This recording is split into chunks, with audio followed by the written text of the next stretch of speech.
Let's go ahead and take a look at layer masks. Now you should already know what masks are. Masks are a great way for you to use all kinds of different tools to make selections inside of Photoshop. But what's great is that we can apply masks to individual layers, and it gives us more control and the ability to edit our photo in a non-destructive manner. So let's go ahead and see what that looks like. I'm going to go ahead and call this layer equipment and just turn it into a regular layer now so that it's not locked down and I have full control over it. And we want to add a layer mask to this layer.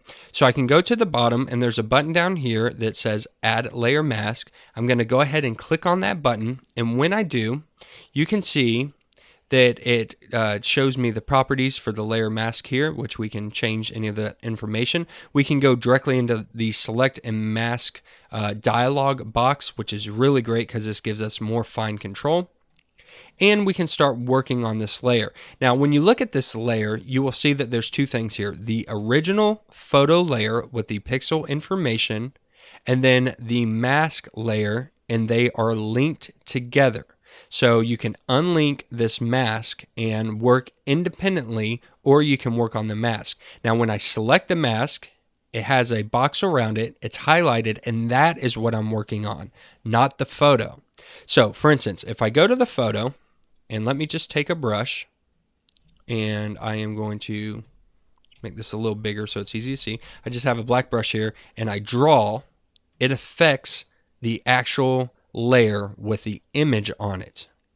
Now, if I undo that, and then I click on the layer mask, and I select my color, let me reverse this, and I click, you will see that it affects the layer mask.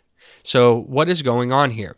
Well, basically, a layer mask works on levels from 0 to 100%. We can call it white to black, grayscale, 0 to 255, whatever you want to call it. It's working on a 0 to 100% scale or a grayscale, black being 0, white being 255 or 100%. And we can draw on that layer, and it affects the image, but it doesn't destroy the image. So if I were to take that mask and I were to right click on it and say disable layer mask, you can see that the image has not been affected. I didn't delete the image. I adjusted the layer mask, which deleted that image for me. So this is a way of working non-destructively. You can see when I disabled it, a red X came across it. I'll right click and turn it back on. And the great thing about this is I can work on this layer with this layer mask, and I can add and subtract. So what's happening is black is 0, it's nothing, so pixels are taken away and you're left with transparency.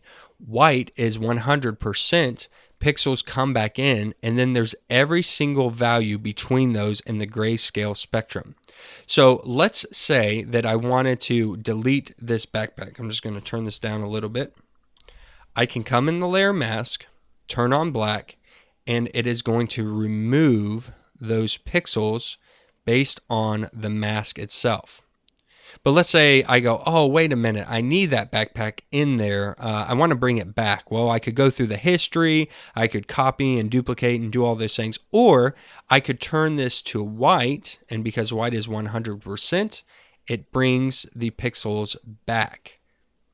So what's happening is I'm adjusting the mask, and never once are we editing the actual image itself. Again, if I disable the layer mask, the image is still there. I've edited the mask itself. And again, we can do any color value on the grayscale. So say we wanted to lightly bring in something with a transparency, we can turn that to gray, and you will see that here. And that works all the way up to 100% or 0, depending on what you need here. So that's just a little bit coming in, that's a little bit more, or I can turn this back up to white and bring all of it back if I want to. Now this is great because we can do all kinds of things with layer masks, including using different brushes and different features. So for instance, I could use a gradient, and I kind of demonstrated this before. Let's bring in another image here. So we'll go to the top, we'll go File, Open, and we'll open up the water.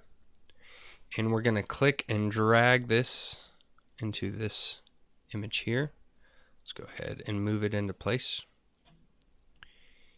And we're going to move that below that layer. So now we actually see the water underneath, which is kind of a cool effect.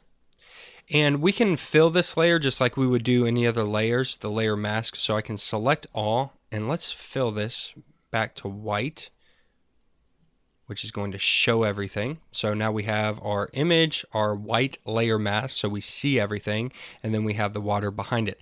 Now let's use a gradient to show the water underneath this image in a nice smooth fashion. And the way that this works is where it's black, we should see it all disappear, and where it's white, we should see the image, and all of the grayscale in between will make a nice dissolve. So if I click over here and I drop it over on this side, you can see that happening. So we had white on the left-hand side and black on the right-hand side.